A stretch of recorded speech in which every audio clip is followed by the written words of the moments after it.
Hello students, coordination compound आज आपण chapter start करणार आहोत. तर कोऑर्डिनेशन कंपाऊंड ज्यावेळेस आपण स्टार्ट करतो त्यावेळेस आपल्याला बेसिक गोष्टी माहीत असणं गरजेचं आहे. मग बेसिक सुरुवातीला आपण स्टार्टिंग करूया ॲडिशन कंपाऊंडपासून. ॲडिशन कंपाऊंड दोन किंवा जास्त सॉल्ट जर एकत्र आले तर त्यापासून काय होतं, एक मिक्स्ड सोल्युशन तयार होतं. आणि मिक्स्ड सोल्युशनला ज्यावेळेस आपण इव्हॅपोरेट हीट करतो त्यावेळेस एक नवीन क्रिस्टल कंपाऊंड तयार होतं, त्यालाच म्हणतो आपण ॲडिशनल कंपाऊंड. त्याच्यामध्ये व्हेन टू और more stable salt mixed with stoichiometric ratio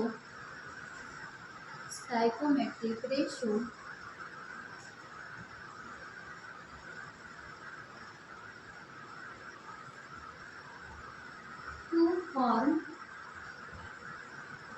the new crystal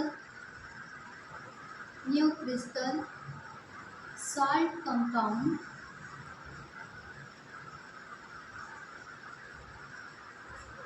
दोन किंवा त्यापेक्षा जास्त सॉल्ट जर आपण स्टायकोमेट्रिक रेशोमध्ये घेतले आणि त्याचं जर डेफिनेट प्रोपोर्शन घेतलं तर ते आपण जर ज्यावेळेस मिक्स होते त्यावेळेस त्याला हीट आणि इव्हॅपोरेट जर केलं तर त्यापासून आपल्याला नवीन क्रिस्टल कंपाऊंड तयार होतं. आणि ते नवीन क्रिस्टल कंपाऊंड असतं ॲडिशनल कंपाऊंड. एक्झाम्पल बघूया. Salt A plus salt B, salt A plus salt B हे जर आपण दोन्ही मिक्स केले कशाच्या प्रेझेन्समध्ये, in the presence of heat आणि इव्हॅपोरेट, तर त्यापासून आपल्याला नवीन क्रिस्टल कंपाऊंड तयार होतं. न्यू क्रिस्टल कंपाऊंड फॉर्मेशन होतं. आणि नवीन क्रिस्टल कंपाऊंड फॉर्मेशन झालेलं असतं आपलं ॲडिशनल कंपाऊंड. मग हे आलेल्या नवीन क्रिस्टल कंपाऊंड जे आहे new crystal compound of salt असणार आहे, त्याचे नंतर दोन टाईपमध्ये डिव्हिजन होते. एक असतो डबल सॉल्ट आणि एक आहे कॉम्प्लेक्स सॉल्ट. तर डबल सॉल्ट म्हणजे काय किंवा कॉम्प्लेक्स सॉल्ट म्हणजे काय, तर आता ते आपण बघूया. समजलं सर्वांना ॲडिशनल कंपाऊंड. आता आपण नंतर बघूया डबल सॉल्ट आणि कॉम्प्लेक्स सॉल्टमध्ये फरक काय आहे. तर new crystal compound of salt आहे, जर ह्याची जर रिॲक्शन आपण वॉटरसोबत केली म्हणजे इन द प्रेझेन्स ऑफ ॲक्वस मीडियममध्ये जर रिॲक्शन केली, आता वॉटरसोबत रिॲक्शन झाली म्हणजे काय होणार आहे, ॲक्वस मीडियममध्ये हे जाणार आहे. हे ऑलरेडी सॉलिड फॉर्ममध्ये असतात. मग ज्यावेळेस वॉटरसोबत रिॲक्शन करतो त्यावेळेस दोन प्रकारचे आपल्याला वॉटरसोबत रिॲक्शन केल्यानंतर दोन प्रकारचे आपल्याला सॉल्ट भेटतात. एक सॉल्ट काय होतं तर पूर्णपणे डिसोसिएट होतं म्हणजे कम्प्लिटली डिसोसिएट होतं, कम्प्लिटली डिसोसिएट.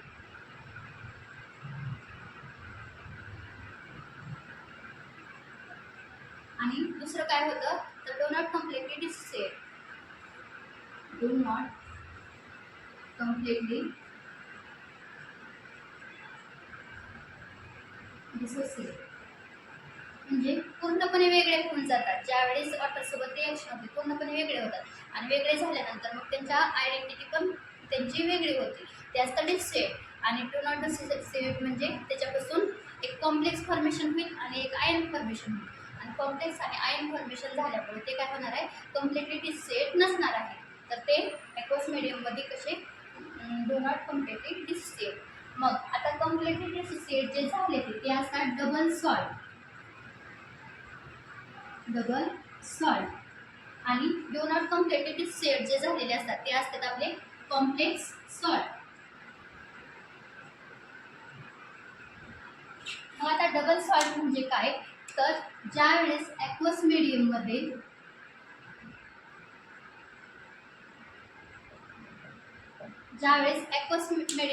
हे जे काही सॉल्ट असणार आहे, न्यू क्रिस्टल कंपाऊंड जे फॉर्म झालं होतं new crystal compound of salt आहे, हे ज्यावेळेस आपण वॉटरमध्ये टाकलं कम्प्लिटली डिसोसिएट झाले म्हणजे पूर्णपणे वेगळे झाले. म्हणजे हे आयन इथं पूर्णपणे सेपरेटली होऊन जातात. मग त्यांची पूर्णपणे आयडेंटिटी पण ते वेगवेगळे दाखवत चालतात. त्याला म्हणतो आपण डबल सॉल्ट. एक्झाम्पल आपण घेऊ ABC. 3 प्रकारचे आयन आहेत आणि त्यांचा एक कंपाऊंड तयार झालेला आहे, न्यू क्रिस्टल कंपाऊंड ABC आपण गृहीत धरलेलं आहे. आणि आता ज्यावेळेस आपण त्याची वॉटरसोबत रिॲक्शन केली त्यावेळेस काय होणार आहे, तर ॲक्वस मीडियममध्ये जाऊन काय होणार आहे, तिन्ही पण आयन हे वेगळे होणार आहेत. A+B+C- तिन्ही पण आयन काय झाले, वेगळे झाले, म्हणजे पूर्णपणे डिसोसिएट होऊन गेले. A+B+C- तिन्ही पण आयन वेगवेगळे झाले, म्हणजे त्यांची प्रॉपर्टीज सुद्धा काय झाली, तर पूर्णपणे वेगवेगळ्या झाल्या. आता समजा जर ABC नावाची कंपनी आहे, मग ABC नावाच्या कंपनी आपण काय केलं, तर डिसोसिएट झाली, म्हणजे पूर्णपणे ती वेगळी झाली. तर त्यातले जे काही लोक असणार आहेत, पीपल्स असणार आहेत, A वेगळा होईल, B वेगळा होईल आणि C वेगळा होईल. मग तिन्ही पण वेगळे झाल्यामुळे कंपनी राहणार आहे का, नाही राहणार.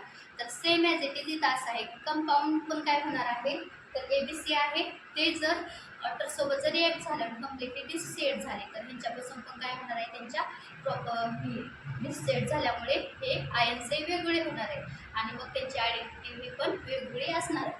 Same as it is new crystal compound आहे, जर ते आपण वॉटरसोबत रिॲक्ट केलं तर आणखीन एक आपल्याला भेटतो, जे कसं असतं, डो नॉट कम्प्लिटली डिसोसिएट, म्हणजे तो पूर्णपणे वेगळा होत नाही. एक्झाम्पल आता ABC आहे आणि जर आपण जर कॉम्प्लेक्स सॉल्टमध्ये बघितलं तर A+ आणि BC- A+ आणि BC-, तर A+ आयन्स हे वेगळं झालेलं आहे आणि BC- कॉम्प्लेक्स हा पण वेगळा झालेला आहे. मग हा काय असणार आहे, तुमचा कॉम्प्लेक्स असणार आहे आणि हे काय असणार आहे, आयन असणार आहे. म्हणजे ह्याच्यामध्ये थोड्याफार प्रमाणामध्ये ही प्रॉपर्टी आहे, न्यू क्रिस्टल कंपाऊंडची प्रॉपर्टी BC- मध्ये आहे, पण A+ मध्ये आहे का, नाही. वरी काय झालं होतं, तिन्हीच्या प्रॉपर्टीज हे वेगवेगळ्या झाल्या होत्या, पण मी आता थोड्याफार प्रमाणामध्ये न्यू क्रिस्टल कंपाऊंडची प्रॉपर्टी आपल्याला राहिलेली आहे. हां, डबल सॉल्ट बघितलं. डबल सॉल्ट म्हणजे त्याच्यामध्ये कंपाऊंड हे कम्प्लिटली डिसोसिएट होतात आणि नवीन आयडेंटिटी तयार होतात आणि त्याच्यापासून आपल्याला पॉझिटिव्हली टेस्ट भेटतात, असे असतात डबल सॉल्ट. आणि एक नंतर चला कॉम्प्लेक्स सॉल्ट. कॉम्प्लेक्स सॉल्टमध्ये ज्याच्यामध्ये आपल्याला काय होतं, तर कम्प्लिटली डिसोसिएट होत नाहीत कंपाऊंड, तर त्याच्यामध्ये काय एक कॉम्प्लेक्स फॉर्ममध्ये राहतो, एक आयन फॉर्ममध्ये राहतो. त्याच्यामुळे त्याच्यामध्ये थोड्याफार प्रमाणामध्ये ह्याची प्रॉपर्टीज, न्यू क्रिस्टल कंपाऊंडची प्रॉपर्टीज असते. आता नेक्स्ट आपण बघू कोऑर्डिनेशन कॉम्प्लेक्स सॉल्ट. नंतर आपण बघू डबल सॉल्टचे काही कॉमन एक्झाम्पल जे आपल्याला NCERT बुकमध्ये अवेलेबल आहेत आणि हेच एक्झाम्पल आपल्याला एक्झाममध्ये विचारले जातात. याच्या बाहेरचे डबल सॉल्टमध्ये एकही एक्झाम्पल येत नाही. फर्स्ट आहे मोर सॉल्ट, FeSO4 NH4 SO4.6H2. तर याच्यामध्ये काय होतं, तर डबल सॉल्टमध्ये आपण काय सांगतो, तर जे कम्प्लिटली डिसोसिएट होतं. आता त्याच्यामध्ये फेरस वेगळा होतो, सल्फेट वेगळा होतो, अमोनियम वेगळा होतो. म्हणजे काय होतं, Fe2+ वेगळा होतो, SO4 वेगळा होतो आणि NH4+ हा पण वेगळा होतो, म्हणजे कम्प्लिटली डिसोसिएट होऊन जातात. खाली बघू आपण नंतर कार्नालाइटचा फॉर्म्युला काय आहे, KCl MgCl2.6H2 हा फॉर्म्युला आहे. तर ह्याच्यामध्ये पोटॅशियम आयन वेगळं होतं, क्लोराईड वेगळं होतं, मॅग्नेशियम वेगळं होतं आणि क्लोराईड इकडचं पण वेगळं होतं. नंतर पोटॅश ॲलम, ह्याच्यामध्ये पण काय होतं, तर पोटॅशियम आणि सल्फेट आयन असेल, ॲल्युमिनियम असेल आणि सल्फेट हे काय होतात, पूर्णपणे डिसोसिएट होऊन जातात. हे 3 एक्झाम्पल लक्षात ठेवा. फर्स्ट आहे मोर सॉल्ट, ज्याच्यामध्ये सल्फेट असतो, मोर सॉल्ट ज्याच्यामध्ये फेरस आहे, सल्फेट आहे, अमोनियम आहे, ते एक्झाम्पल लक्षात ठेवा. नंतर आहे कार्नालाइटमध्ये पण पोटॅशियम आहे, क्लोराईड आहे, मॅग्नेशियम आहे, हे आयन वेगळे सेपरेटली होतात. आणि नंतर आहे पोटॅशियम. पोटॅशियममध्ये पोटॅशियम असेल किंवा सल्फेट असेल आणि ॲल्युमिनियम असेल, हे पण आयन्स हे पूर्णपणे वेगळे होतात. तर नेक्स्ट बघू आपण coordination compound complex salt. Complex सॉल्टलाच आपण म्हणतो coordination compound.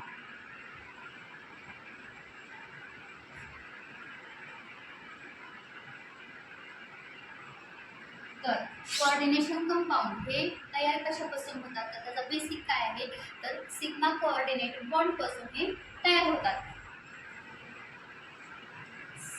Sigma coordinate bond. तर सिग्मा कोऑर्डिनेट बॉन्ड पासून हे तयार होतात. जर सिग्मा कोऑर्डिनेट बॉन्ड आहे हा तयार होतो अनइक्वल शेअरिंगने.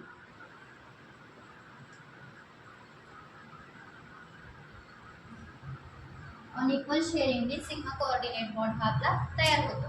मग आता अनइक्वल शेअरिंग म्हणजे कशी, तर जर एकाकडे लोन पेअर आहे तर दुसऱ्याकडे व्हॅकंट ऑर्बिटल असणार आहे, म्हणजे दोघांनी पण सेम शेअरिंग केली नाही, म्युच्युअली शेअरिंग नाही येतं, तर अनइक्वल शेअरिंगने हे बॉन्ड तयार होतात. मग अनइक्वल शेअरिंग ज्यावेळेस करतात त्यावेळेस एक देणारा असायला पाहिजे, एक घेणारा असायला पाहिजे, म्हणजे एक डोनर असायला पाहिजे, ॲक्सेप्टर असायला पाहिजे. एक डोनर असायला पाहिजे आणि एक ॲक्सेप्टर असायला पाहिजे.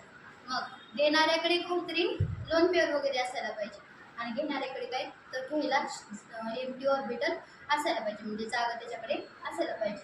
मग देणाऱ्याला आपण म्हणतो लिगांड आणि जो घेतो तो असतो सेंट्रल मेटल आयन असतो.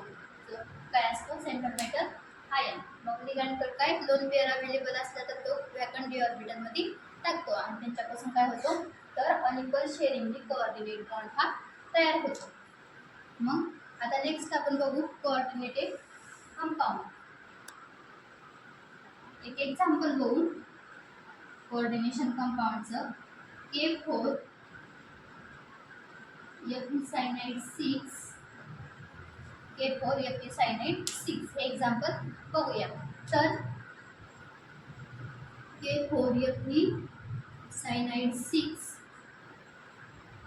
तर ह्याला आपण काय म्हणतो, तर हे जे ब्रॅकेट आहे हे काय असणार, त्याचा कोऑर्डिनेशन स्पेअर असणार आहे.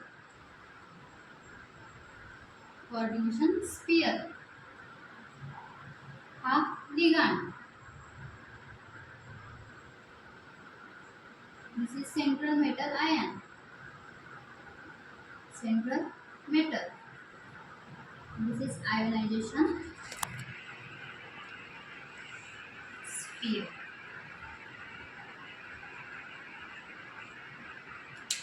म्हणजे and this is coordination number.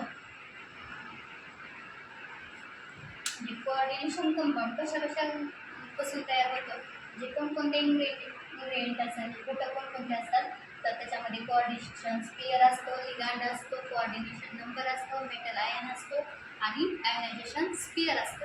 तर ह्या सर्वांपासून आपण तयार होतो कोऑर्डिनेशन कंपाऊंड.